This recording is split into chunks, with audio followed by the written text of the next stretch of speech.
bareng ini forum yang sangat bagus. Ini usulan saya di DPR Pusat. Alhamdulillah disetujui oleh Kementerian Agama. Ini forum yang bisa membuat antar madrasah itu punya saluran untuk menyampaikan unek-unek, pendapat, usulan. Nah, apalagi sekarang momentumnya sangat bagus.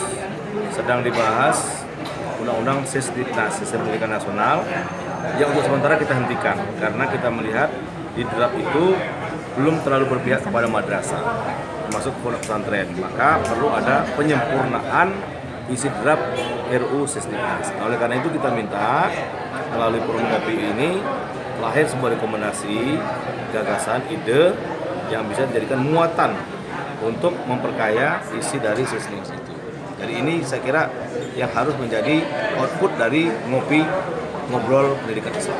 Pak, dampak positifnya yang selain Bapak sebutkan tadi apa untuk dunia pendidikan? Dampak positif selain yang Bapak sebutkan untuk dunia pendidikan agama? Ya, saya kira kenapa madrasah ini harus menjadi perhatian kita semua karena madrasah sudah teruji. Ya. Sebelum merdeka, awal merdeka sampai sekarang, madrasah itu banyak melahirkan tokoh-tokoh bangsa, banyak melahirkan ulama-ulama.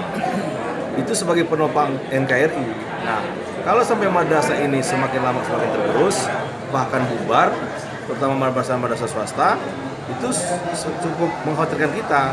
Pondok pesantren misalnya tidak diperhatikan, madrasah tidak diperhatikan maksimal oleh negara. Saya khawatir bubar, ya yang rugi tentu kita semua. Maka penting kita pastikan madrasah itu sebagai canda di mukanya kader-kader bangsa. Maka kehadiran negara melalui politik anggaran dan politik kebijakan itu ya harus nyata dalam Undang-Undang Sisdiknas.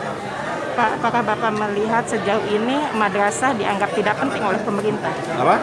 Apakah Bapak melihat sejauh ini dengan keberadaan madrasah tidak dianggap penting oleh pemerintah? Tidak dianggap? Penting oleh pemerintah. Dianggap penting iya, tapi dianggap penting itu kan harus diikuti dengan kebijakan. Jadi nggak cukup pemerintah bilang madrasah itu penting, madrasah itu strategis, nggak cukup. Nah itu mesti diterjemahkan dalam sebuah kebijakan produk undang-undang dan kebijakan anggaran. Karena kalau nggak itu ya berat, ya kan teriak-teriak madrasah penting, tapi anggarannya nggak dikucurkan. Madrasah hebat, tapi gedungnya nggak dibangun. Gitu. Maka penting dipastikan keberpihakan pemerintah itu dibuktikan dengan pro legislasi dan pro politik anggaran. Misalnya pendidikan luar sekolah, saya mantan konsultan dan mantan juga pengawas BOS pertama kali yang pernah jadi kepala sekolah dulu tahun 2005-an mungkin masih kenal.